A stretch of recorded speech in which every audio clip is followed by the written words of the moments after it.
आगे बढ़ेंगे और रामपुर सीट पर घमासान मचा हुआ है। जानकारी है कि मोहिबुल्लाह नदवी ने नामांकन किया है। रामपुर सीट से नदवी ने अपना पर्चा दाखिल कर दिया है। समाजवादी पार्टी के प्रत्याशी के रूप में नामांकन दाखिल किया है। लेकिन बड़ी बात क्या है, आजम खान के समर्थित उम्मीदवार भी नामांकन दाखिल कर रहे हैं और गंभीर आरोप लगाए जा रहे हैं मोहिबुल्लाह नदवी पर। हालांकि इस बीच उन्होंने अपना नामांकन भर दिया है। उन्होंने रामपुर सीट से अपना पर्चा भरा है और ये भी जानकारी है कि यहां पर अब समाजवादी पार्टी में लड़ाई बड़ी दिलचस्प होने वाली है। एक दूसरे पर आरोप भी लगाए जा रहे हैं और इसका नुकसान भी चुनावों में देखने को मिल सकता है।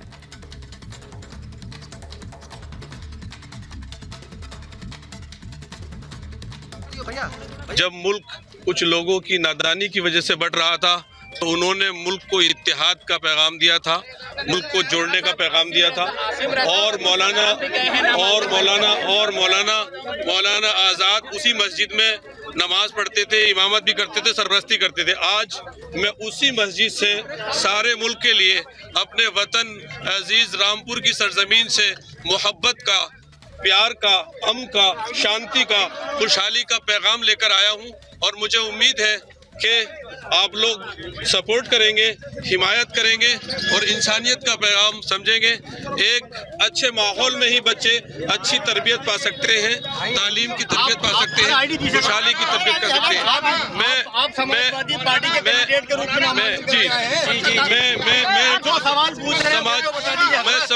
पार्टी की तरफ से हूँ। मैं समाजवादी। और इसी बीच अगली बड़ी खबर आपको बता दें, आजम खान के करीबी ने पर्चा भर दिया है। आसिम रजा ने नामांकन दाखिल किया। ये बड़ी खबर आपको बता रहे हैं। आजम खान के करीबी आसिम रजा ने नामांकन दाखिल कर दिया है, पर्चा भर दिया है। रामपुर से नामांकन दाखिल किया गया है, इस तरह की जानकारी मिल रही है। और ये बड़ी खबर आपको बता रहे हैं, आजम खान के करीबी ने पर्चा भर दिया है। आसिम रजा जिन्होंने नामांकन दाखिल किया। लगातार रामपुर से किसको टिकट दी जाएगी इस पर लगातार निगाह बनी हुई थी। लेकिन आपको बता दें, आसिम रजा ने नामांकन दाखिल करते हुए पर्चा भर दिया है। लेकिन अलग अलग सीटों पर लगातार किचकिच जारी है और सिर्फ फुटबॉल का मामला भी देखने को मिल रहा है। समाजवादी पार्टी को लेकर निशाना साधा जा रहा है कि आखिर समाजवादी पार्टी में इस तरह का जो अंतर कलह है वो कब तक चलेगा।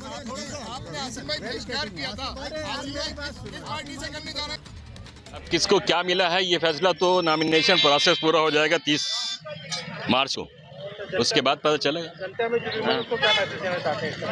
जनता समाजवादी के साथ खड़ी हुई है, आजम खान साहब के साथ खड़ी हुई है। इसके अलावा कुछ सोचने की जरूरत ही नहीं है। उनके जुर्मों के साथ खड़ी और उनके ऊपर जो अत्याचार हो रहे हैं, रामपुर की जनता दिल खोल के अपने जज्बात का इजहार करने के लिए बेचैन है। 19 अप्रैल को आज आपने किस पार्टी से पर्चा? मैंने बताया समाजवादी पार्टी से भरा, समाजवादी से भरा जैसा।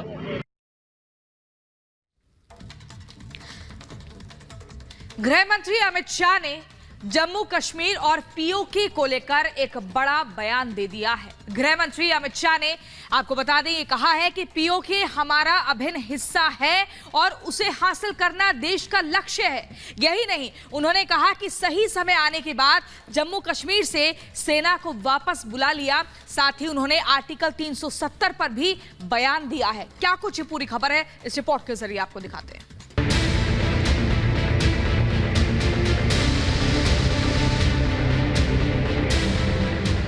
जम्मू कश्मीर से धारा 370 हटने के बाद से घाटी का रंग रूप बदल गया है।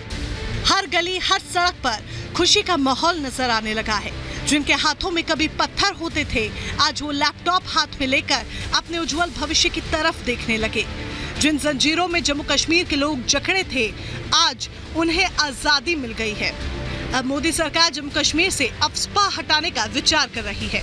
मतलब जम्मू कश्मीर से सेना बुलाने की योजना पर काम किया जा रहा है। ये बात देश के गृह मंत्री अमित शाह ने एक इंटरव्यू में की। निश्चित रूप से चुनाव के बाद इस पर हम एक एक्शन प्लान बनाए हैं और जम्मू कश्मीर पुलिस के हवाले ही जम्मू कश्मीर का कानून और व्यवस्था की स्थिति होगी और धीरे धीरे ट्रूप्स बैरक में जाएंगे। ये हमारा एक डिजाइन बना हुआ है। हमने 7 साल का एक ब्लूप्रिंट बनाया है जम्मू कश्मीर पुलिस को हम स्ट्रेंथ कर रहे हैं। जम्मू कश्मीर की पुलिस अब अपने पैरों पर खड़ी हुई और जितनी भी मुठभेड़ हुई है इसमें ज्यादातर अब जम्मू कश्मीर की पुलिस करती है। पाकिस्तान ने कायराना हरकत कर जिस तरह से पीओके पर कब्जा किया था, उसे जल्द ही कब्जा खाली कराने का प्लान तैयार कर लिया गया है, जिस पर हर भारतीय का हक है, चाहे वो हिंदू हो या मुस्लिम। पीओके का हर कोई भारतीय है। गृह मंत्री अमित शाह ने पीओके को लेकर बड़ा बयान दिया। अमित शाह ने कहा कि पाक अधिकृत कश्मीर भारत का हिस्सा है और यह हकीकत है। वहाँ के मुसलमान भाई भी हमारे हैं और भूमि भी हमारी है। पाकिस्तान ने उसे हथिया लिया है।